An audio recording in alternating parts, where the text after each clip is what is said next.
All right, hey, Shalom.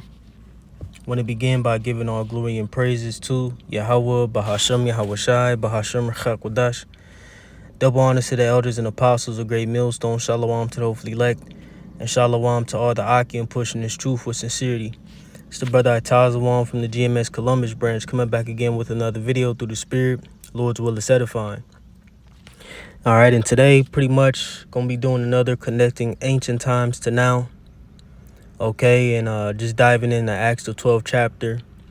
All right, concerning the persecution and martyrdom of our beloved James, one of the apostles, one of the 12.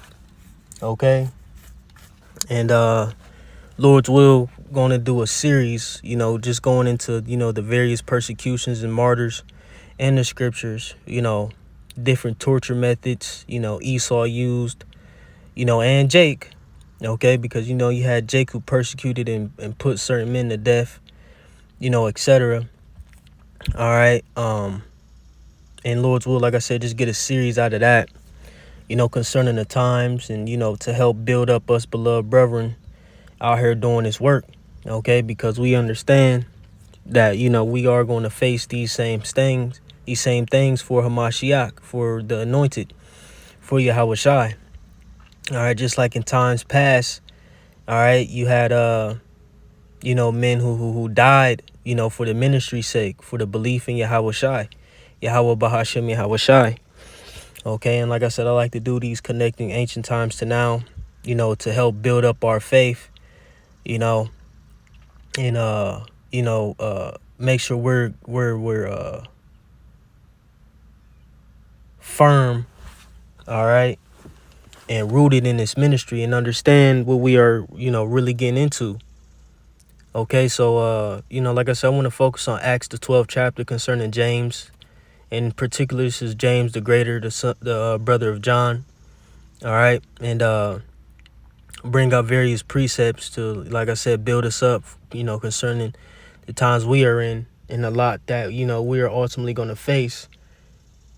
You see, in the time period that we are in now. All right, because persecution is coming. You see, and we have to be ready for these things and really and truly understand what we have signed up for. All right. Really understand that, ultimately we have hazarded our lives. And this what comes with the territory. So real quick, let's get Acts the 15th chapter. Let me find this verse. If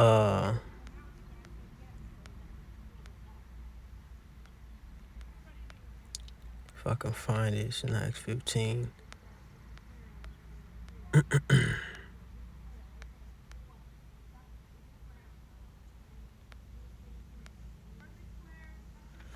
God, this is Acts 15. I'm going to start at 25. It says, "It seemed good unto us, being assembled with one accord, to send chosen men unto you with our beloved Barnabas and Paul, men that have hazarded their lives for the name of our Lord Yahawashi HaMashiach." Right. So, in times past, you had men who hazarded their lives. You got to understand concerning this time, dealing with heavy persecution. All right. Because, those who believed in Yahawashi, were looked at as, problem or people who brought problems, all right, to Rome. All right. Rebels, etc. And passing these letters around, etc., these epistles, you hazard your lives, man. You got caught by Roman authorities. They seen these things. You were deemed to be or deemed to be one who has committed treason, okay, etc. All right. So, us today, and we're passing these epistles right in Esau's face, man, via these videos, man. All right. So, we got to understand that, like I said, this comes with the territory, and we have to make sure we're rooted and grounded in his faith. And ultimately that we believe in a resurrection, because if you believe in a resurrection, you believe that Yahawashi rose from the dead. All right. Then ultimately, these things shouldn't sway you or move you. OK, death shouldn't move you, because what we understand that in the end, we're going to be raised up. All right. And a good example of that is what's that, Second Maccabees, the 7th chapter, man, concerning the sons. All right, real quick, let's just tap into that real quick, since we speaking of it, because that's a good account to go into, dealing with being, like I said, steadfast in the faith, and believing and trusting in Yahweh Bahashim Yahweh Shai, even in death. Okay, because what the Heavenly Father has control over these things, and we understand that He can ultimately raise us up. All right, real quick, let me see. Because ultimately they believed in the resurrection. All right, in spirit. Let me see. It's a specific verse that I'm thinking about.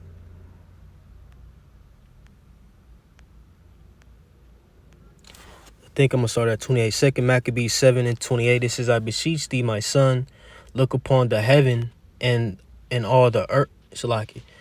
Starting again, it says, "I beseech thee, my son, look upon the heaven and the earth, and all that is therein, and consider that the Most High made them of things that were not, and so was mankind made likewise. Fear not this tormentor, but being worthy of thy brethren, take thy death, that I may receive thee again in mercy with thy brethren." Right? You see? So, this woman, believed in reincarnation. She believed that she would receive her sons once more, okay, after death. You see? So, like I said, concerning these times and understanding that Esau is going to come down with great wrath. Let's get that in Revelation, the 12th chapter. All right. We understand that this man, is furious. All right. And he's going to do whatever it takes to try to get his birthright back.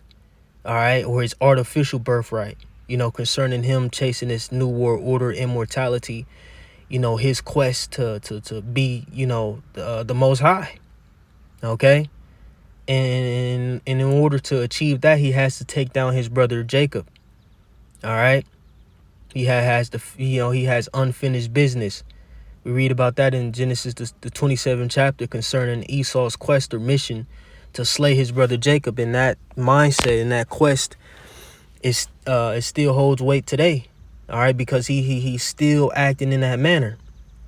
Okay, and now that the prophets are on the scene, this man is in fear. All right, you say great fear fell upon him when they stood upon their feet. Now that the Heavenly Father has raised up his men to prophesy and speak against this kingdom, all right, this wicked nation, the Edomites, this man is now in fear because now he knows that the Heavenly Father has the magnifying glass, all right, on them. He's under the microscope, all right, and he's going to be brought up on charges. So this is Revelation, the 12th chapter. I'm going to start at 11. It says, "And they overcame him by the blood of the Lamb." Right? This is how we overcome.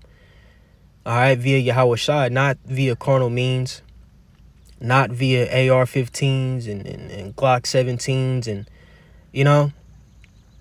by the blood of Yahweh Shai. This is how we get the victory, and by the word of their testimony. Right? By the word of our testimony. This is how we win. And they love not their lives unto the death, right? And that's the position we are in now. We hate our lives here. We don't love our lives.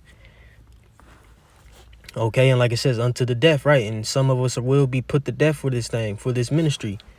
All right, you think, Alligator, Alcatraz, etc., and all these different prisons and camps are being set up for no reason. All right, see what Esau's trying to do. He's trying to categorize these certain individuals, but ultimately it's aimed and geared towards the prophets, because, in all actuality, who's speaking out against a great nation? Us. Yeah, you have, certain people who commit crimes and don't abide by Esau's law, etc. But, they're not speaking out against Esau. In all actuality, they love this system. All right, they're for this system, in the sense that they're not looking for a new heaven and a new earth. All right, they're just criminals. All right, but ultimately, we are the face of speaking out against this wicked nation, and they don't like that. All right, just like during the time of Rome, if you spoke out against Rome, man, like I said, you were committing treason and liable to be put to death or in prison, and that's what happened in times past, man. All right. Verses 12, it says, "Therefore rejoice, ye heavens, and ye that dwell in them. Woe to the inhabitants of the earth and of the sea, for the devil is come down unto you, having great wrath, because he knoweth that he have but a short time." Right, and this is concerning Esau, Edom coming down with that wrath, because he know that his time is short. All right, and with his time being short, he has to what? Operate in Operation Warp Speed. He has to hurry up and try to fulfill his enterprise, but he's not. Okay,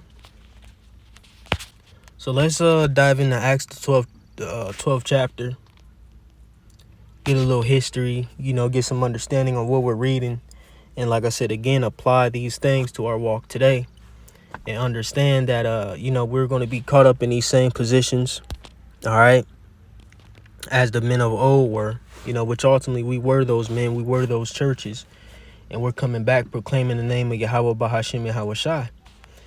So this is Acts 12. I'm going to go NLT verses 1. It reads, it says, But that time King Herod Agrippa, right, and this is pretty much, I believe, the third Herod, concerning, those written in the scriptures. All right, which this Herodian dynasty started with Antipater.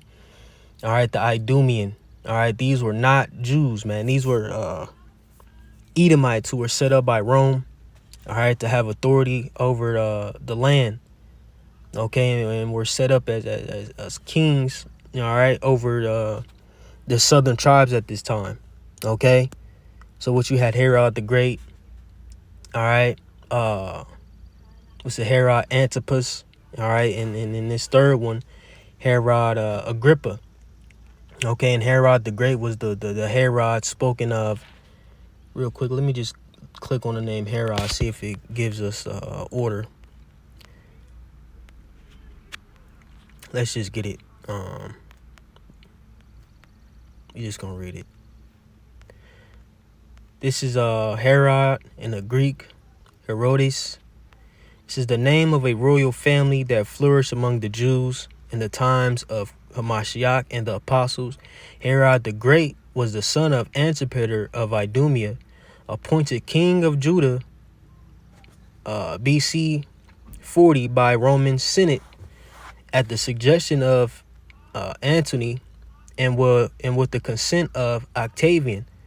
He at length overcame the great opposition with which the country made to him and took possession of the kingdom BC 37. And after the battle of Actium, he was confirmed by Octavian, whose favor he ever enjoyed. He was brave and skilled in war, learned in Sagacious, like if I mispronounced that, but also extremely suspicious and cruel.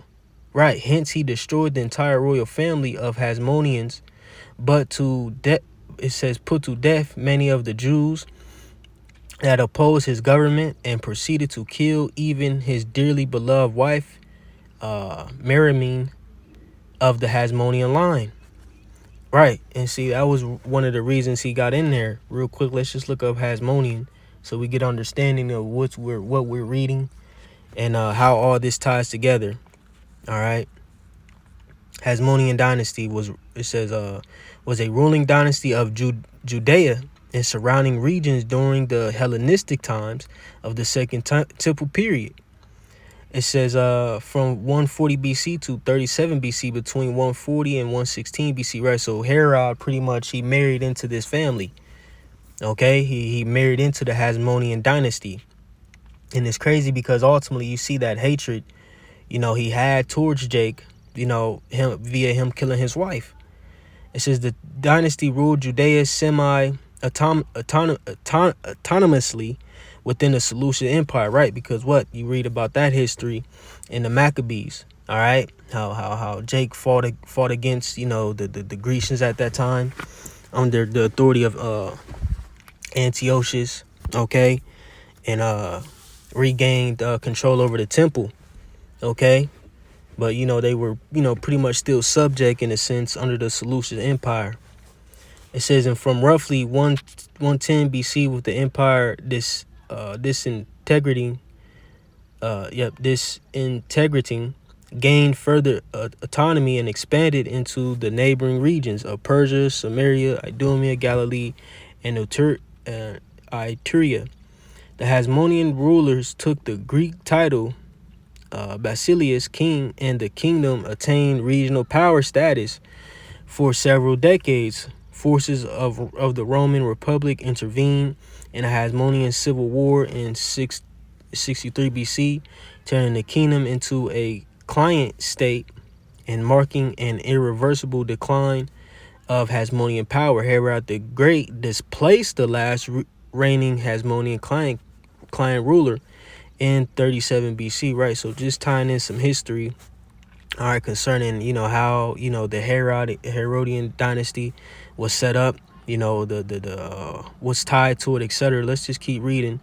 It says Simon Thassi established this dynasty in 141 BC, 2 decades after his brother Judas Maccabees. You see, and that's, like I said, all written in the book of Maccabees. How the Hasmonean dynasty ultimately got set up, etc. And like I said again, Herod married into this family line, and ultimately, took over this line, or this power structure, or small dynasty.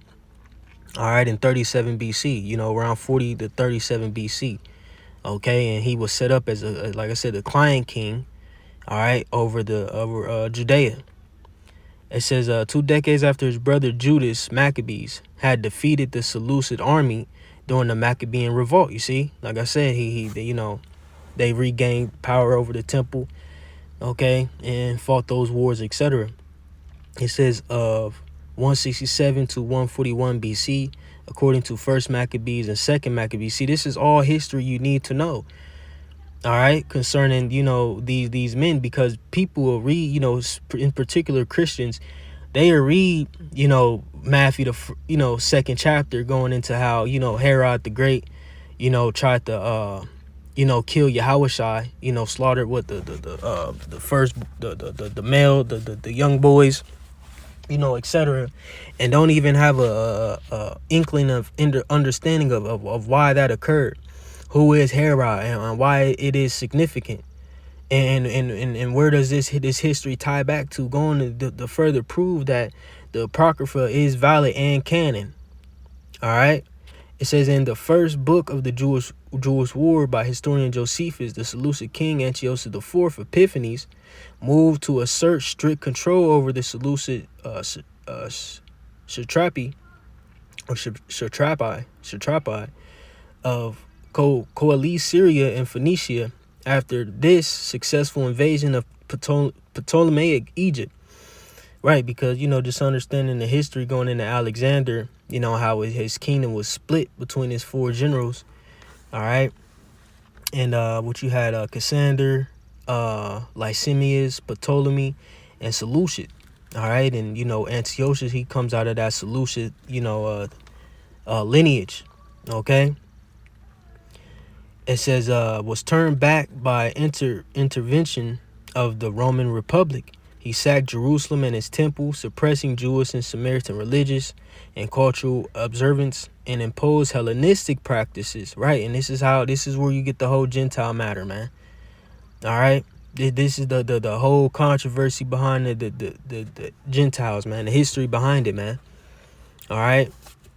The steady collapse of the Seleucid Empire under attacks from the rising powers of the Roman Republic and the Parthian Empire allowed Judea to regain some autonomy, right?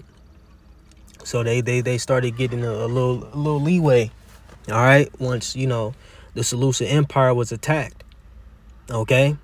allowed Judea to regain some autonomy. However, in 63 BC, the kingdom was invaded by the Roman Republic, broken up and set up as a Roman client state. All right. So it became pretty much a province of Rome.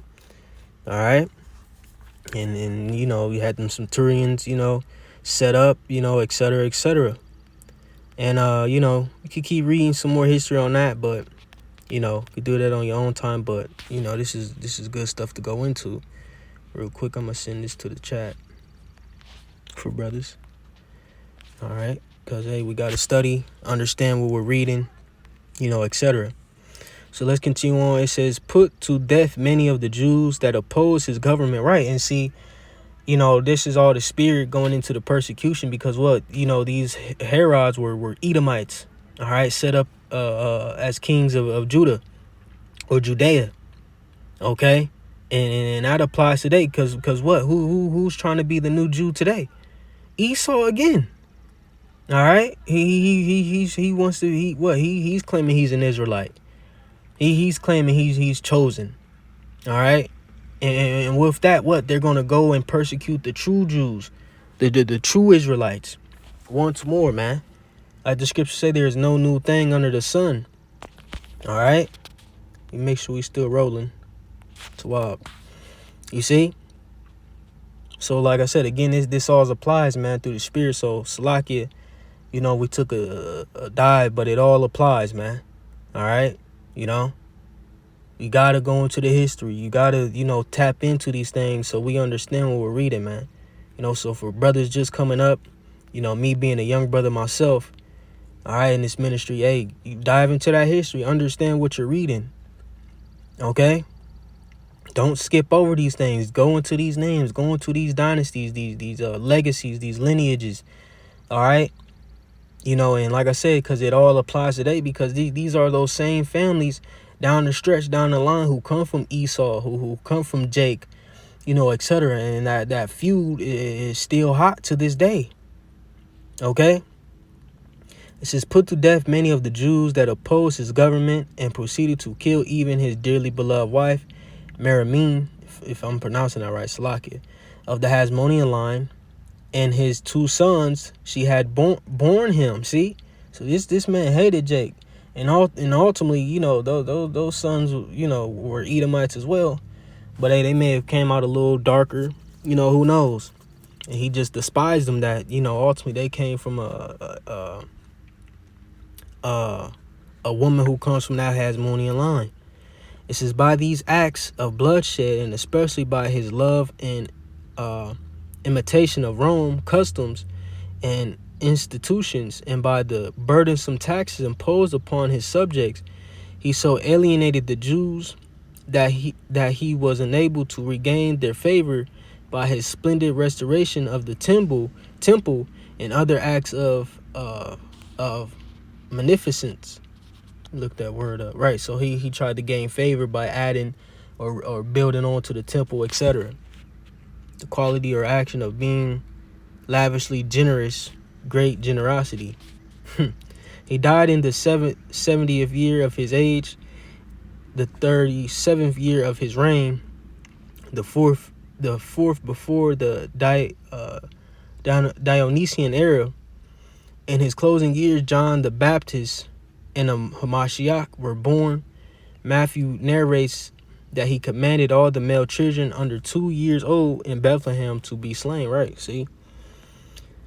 All right, let's go to B, right, because this is the Herod who persecuted John. All right, the Baptist. It says, Herod, surnamed Antipas, was a son of Herod the Great, and Malchus, a Samaritan woman. After the death of his father, he was appointed by the Romans tetrarch of Galilee and Perea. His first wife was the daughter of Artis, king of Arabia, and he subsequently repudiated her and took to himself Herodias, the wife of his brother Herod Philip, wicked. And in consequence, Artis, his father-in-law, made war against him and conquered him. He cast John the Baptist into prison, because John had rebuked him for this unlawful connection. See? And this is all, I believe this is all written in Luke, if I'm not mistaken. And afterwards, at the instigation of Herodias, he ordered him to be beheaded, induced by her. 2, he went to Rome to obtain from the emperor the title of king, but in consequence of the accusations brought against him by Herod Agrippa I, Caligula banished him to Lugdunum in Gaul, where he seems to have died, and was light-minded, sensual, and vicious. Hold on, let me make sure I'm reading this correct. Let me start again. Reputed her and took. Okay. His wife was daughter of Artis, king of Arabia. Well, he subsequently repudiated her and took to himself Herodias, the wife of his brother Herod Philip. And in consequence, Artis, his father-in-law, made war against him and conquered him.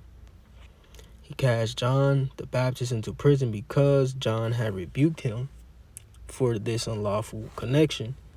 And afterwards, at the instigation of Herodias, he ordered him to be beheaded, induced by her. 2, he went to Rome to obtain from the emperor the title of king, but in consequence of the accusations brought against him by Herod Agrippa I,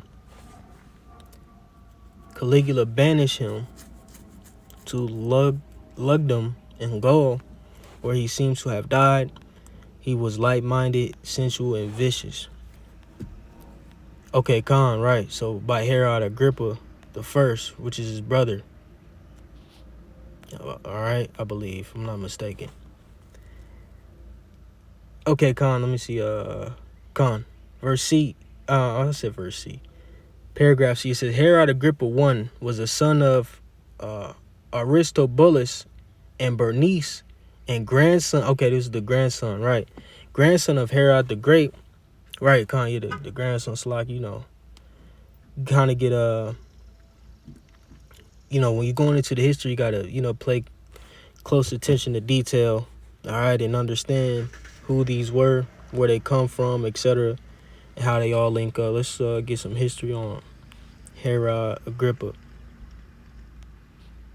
grandson of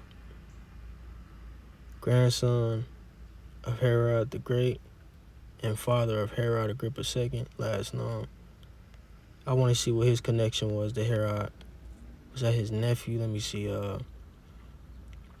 Son of Herod the Great, Tetrarch of Galilee, Herodias, and responsible for the beheading of John. Khan, we just read that. According to the New Testament, in Luke 23, Pilate sent Jesus, or Yahushua, to be questioned by him before the crucifixion. Herod Agrippa I, grandson of Herod the Great, king of Judea, imprisoned St. Peter and put St. James the Great to death. All right, real quick, Salakia.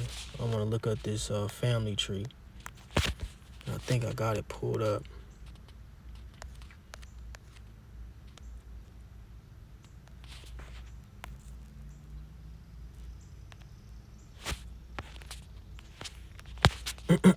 Give me 1 second.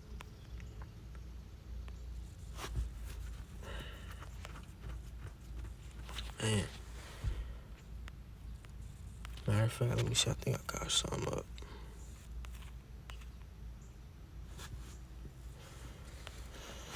Yeah, let me look at this family tree real quick. I'm just curious. I want to see the connection between Herod Antipas and Herod Agrippa real quick.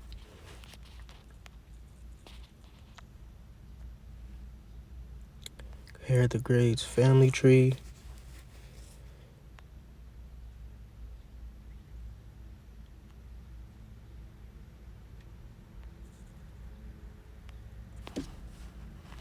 See if I can find a simplified one. Let me see. Damn, it's lucky. But it's all edification. We all should know this, and when you because I haven't been in this in a while, so I'm just trying to make sure I'm bringing out the right information and making sure everyone's on point. Okay, now let me see. Herod the Great, Merimene 1, Doris, Antipater. Okay, Khan. Okay, Khan. Herod Agrippa the First. Right, so that's his grandson. So Herod Antipater will be, I'm guessing, let me see, who would that be? His uncle?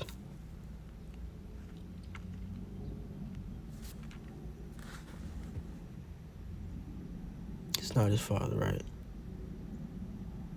And see, they do this fucking,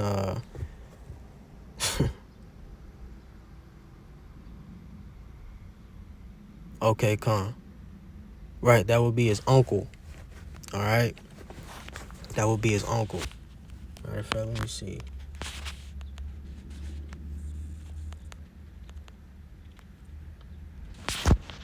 Herod Agrippa, uncle, Antipater. Let me see. Okay. Agrippa was right. Yep. Agrippa 1 was nephew of Herod. Hold on, let me see.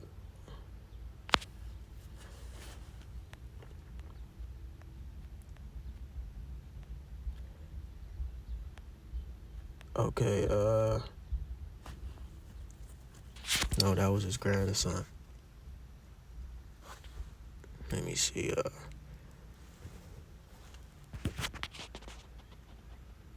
grandson.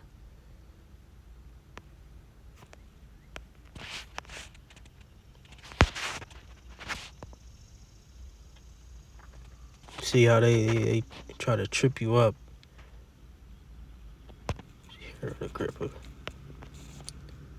Herod Agrippa 1, also known as Herod Agrippa or Agrippa the Great, was the last king of Judah. He was grandson of Herod the Great and the father of Herod Agrippa II, the last king.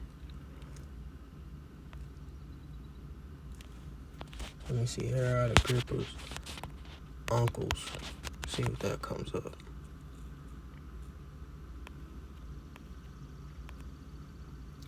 Herod Agrippa had 2 uncles. Right, here we go. Herod Agrippa had 2 uncles from his father's side who were relevant to his life, Herod Antipas and Philip the Tetrarch. Right, and that's what we're reading in this, what we read in column B. Is it column B? Con. All right. So, like, I knew it through the spirit just by reading it, but I just want to confirm and, like I said, make sure Jake bringing out the right information. But, okay, column C, it says Herod Agrippa I was the son of Aristobulus and Bernice. Right, see, and we had pulled that up here in the chart. See, right here. All right, so that was his father. It reads, after various changes in fortune, he gained the favor of Caligula and Claudius to such a degree that he gradually obtained the government of all Palestine. With the title of king, he died as Caesar AD 44 at the age 54 in the 7th or 4th reckoning from the extension of his dominions by Claudius year of his reign. Just after having ordered James the apostle, son of Zebedee, to be slain and Peter to be cast into prison. All right, playing. And Lord's will, we get into Herod Agrippa II, his son. Now, Salakia, after all that, let's dive into Acts the 12th chapter. And we're just going to read to verses 4, and we're going to call it that, Lord's will. Where we at? 35 minutes. So this is Acts 12 at the top. So now we understand, the history behind the Herods, and like I said, it all connects because what? These Edomites, ultimately, throughout the years, dealing with Jake, persecuted Jake, slaughtered Jake, etc. Okay? About that time, King Herod Agrippa, right, which is the grandson of Herod, the nephew of Antipas, okay, etc. It says began to persecute some believers in the church. He had the apostle James, John's brother, killed with the sword. When Herod saw how much this pleased the Jewish people, he also arrested Peter. This took place during the Passover celebration. Then he imprisoned him, placing him under the guard of 4 squads of 4 soldiers each. Herod intended to bring Peter out for public trial after the Passover, right? So, these things were happening under the hand of who? Esau, Edom, the Edomites. And these things are going to happen once more. Death, imprisonment, and like I said, it pleased the Jews, man. Okay, so you're going to have in this time Jake who are going to allow this and are going to be for this cause. Because, we bring up concerning the elder Manasseh Talk in South Carolina, he always goes into, all these Christians and Jake who are coming up against the Hebrew Israelites, and they're going to be clapping their hands as well, seeing us being persecuted, put into, concentration camps, martyred, or beheaded, etc. Okay, so these are the times that we're coming into. All right. So we have to gird up our loins and, like I said, make sure we're grounded in the faith, believe in the resurrection, because in that, we won't fear death. Okay. We say, fear not him which killed the body, but fear him which killeth both body and soul in hell. You see? And we have to apply these scriptures, man, to the best of our ability and build up our faith in these times. Verse 5, it reads, it says, but while Peter was in prison, the church prayed very earnestly for him, right? And going into this account, I might stop here because this may be like a balance to it. We understand that, this is the situation where Peter was cast into prison and the angel came and, helped him escape. So I may stop here for balance. All right. And get another video out of this, going to accounts where angels help the men of the Lord get out of certain situations. Okay. But I think the point is made. All right, through the Spirit. All right, Lord's will. Like I said, it's gonna be a series, so expect more history tied to these situations and how they apply today. Okay. And like I said, again, make sure we understand what we're a part of real quick. Let's just get Matthew, the 5th chapter. And verses 10, it says, Matthew 5:10, it says, blessed are they. Matter of fact, let's go NLT. It says, God blesses those who are persecuted for doing right. Right, because, ultimately our message, results in peace. Okay, but it begins, with war via first and foremost the Spirit, and ultimately Yahweh Shai bringing war to those who are in rulership now. Okay, but like I said, our message is rooted in peace, man. Peace to the earth, righteousness being established, among the 4 corners of the earth, man, or among the planet. That's what it ultimately is tied to. But prior to that, the Heavenly Father has to send Yahweh Shai to put everything in its right order. All right, to detain these heathen, man, to detain those who destroy this place, those who have forwarded wickedness. All right, invited it. All right, those who are not fit to be king. It says, verse 11 says, God blesses you when people mock you and persecute you and lie about you and say all sorts of evil things against you because you are my followers, right? You see? So ultimately on the back end, we're going to be blessed. And we have to remember those things when we're faced with death or we're faced with imprisonment, for the ministry, man. Man, Trump's not fucking playing. This man is deporting, Issacharites, or, the northern tribes, just because, they ain't come over here with a green card. So how much more, us men of the Lord who are speaking out against this man's kingdom in his face, man. And like I said, he's starting, very gradually, getting the undesirables out of, the U.S. Okay, and pretty much, like I said, categorizing those who oppose this place as enemies, man. All right, and the Trump supporters are all for it, and even some niggas are all for it, man. You see? So I'm gonna call it that. All right, Lord's word, this was edifying to those who may receive it. All right, like I said, just dealing with the persecution, tying it into history. How ultimately Esau, Edom always sought after the lives of Jake and the prophets, man. And like I said, just tapping into the Herodian dynasty, etc. It just shows you that, like I said, that long feud between Esau and Jacob, still stands. Okay? So with that, gonna give all glory and praises to Yahweh, Bahashem, Yahweh Shai, Bahashem, Rechakodash. Double honors to our beloved elders and apostles of Great Millstone. Shalom to the hopefully elect. And shalom to all the Aki and pushing this truth with sincerity. Gonna say shalom and a ball.